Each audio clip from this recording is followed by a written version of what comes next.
everyone, welcome to another video of class 12th macroeconomics. So in this video we will cover the second method of measurement of national income. We have already seen value added method and this will be the second method, that is the income method. Now what is this income method means? जितनी भी income एक normal resident country के लोग जो services render करते हैं उससे उनको जो इनकम मिलती है उस सारी इनकम को एडअप करके हम नेशनल इनकम कैलकुलेट करते हैं. So income receive by all the resident of a country for rendering their productive services factor income are added up to obtain national income. It is also known as factor payment method और distributive share method. इसको दो अलग अलग नाम से भी जाना जाता है, एक factor payment method and distributive share method. So there are certain components जिससे income receive होती है. There are different ways जिससे एक person income receive करता है. वो हैं, first is compensation to employees. Second is rent and royalty. Third is interest. Fourth is profit. And fifth is mixed income. So basically these are the components of income. Compensation to employees. Amount paid to employees by employer for rendering productive services. कोई employer है जिसने employees को higher किया हुआ है, वो जब उसको पैसे दे रहा है उनकी प्रोडक्टिव सर्विसेज रेंडर करने के लिए, तो वो सब कुछ कॉम्पनसेशन में आएगा. Compensation to employees. First is the wages and salaries in cash. एक तरीका होता है कि एम्प्लॉयर वेजेस और सैलरीज कैश में दे देता है. एक तरीका होता है wages and salaries in kind, means cash में ना देके कुछ और तरीकों में वो इनकम देता है या जो एम्प्लॉयज़ हैं उनकी फैक्टर पेमेंट करता है. Next, wages in kind include all non monetary benefits like free cars, free home, medical facility. Sometime payment cash में ना देके सर्टन बेनिफिट्स दे देता है एम्प्लॉयर, वो भी इसमें इंक्लूड किया जाता है.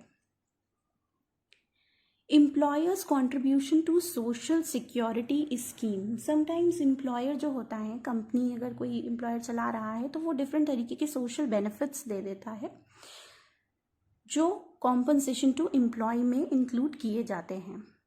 नेक्स्ट जो सेकेंड कैटेगरी थी वो थी रेंट एंड रॉयल्टी की. थर्ड है आपका interest, amount received for lending funds to productive units. Interest के थ्रू भी समटाइम्स इनकम रिसीव होती है, रेंट वगैरह से इनकम रिसीव होती है, इंटरेस्ट के थ्रू इनकम रिसीव होती है. प्रॉफिट्स, अगर कोई कंपनी है तो वो प्रॉफिट्स बनाएगी तो वो सब भी इंक्लूड होगा इनकम में. By corporate tax, dividend and retained earning. In short, profit. This profit will include corporate tax plus dividend plus retained earning. So all this will be added in profit only. Next is the mixed income. You can see this is the mixed income. Fifth is income generated from own account worker and small traders. Self employed, कुछ लोग self employed होते हैं, for example small shopkeepers, farmers, barbers, these are the self employed person. तो उनकी जो income होती है उसको भी कंसिडर किया जाता है, उसको भी इनकम में ऐड करते हैं. So it is also known as mixed income of self employed. Next, how the calculation is being done.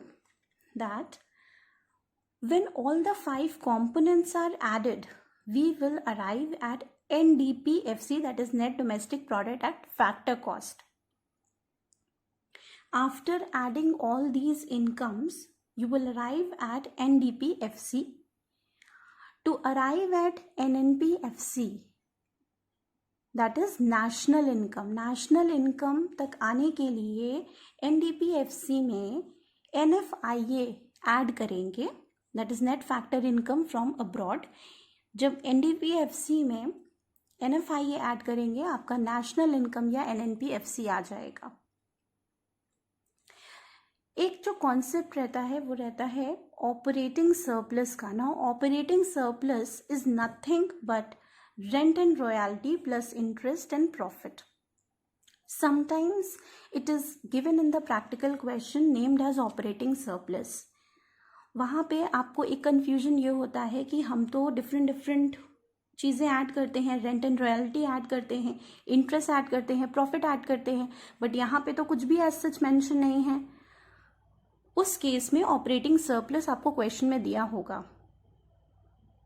आपने कुछ भी नहीं करना है, सिर्फ ऑपरेटिंग सरप्लस एज पूरा एक सम दिया होगा उसको ऐड कर देना है, बाकी जो अदर कंपोनेंट्स दिए होंगे उनके साथ. इसी पे एक क्वेश्चन मेरे पास है जो बेस्ड है सेम कॉन्सेप्ट पे.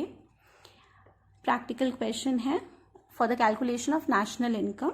See, compensation of employees is given 13,300. Wages in kind is also given 200. Now, compensation and employees already include wages in kind. So, you will not consider this 200 again. Indirect taxes 3,800. Gross domestic capital formation 6,200. Operating surplus 10,000. Mixed income of self-employed 16,100 and NFIA 300. So how you will calculate? You will add compensation of employees, that is 13,300 plus operating surplus 10,000 plus mixed income of self-employed, that is 16,100 plus NFIA, that is 300. After adding everything, you will get 39,700 as your national income or NNPFC. So hope आपको income method समझ में आया होगा. And if you really like this video, stay tuned for more such videos. Thank you very much.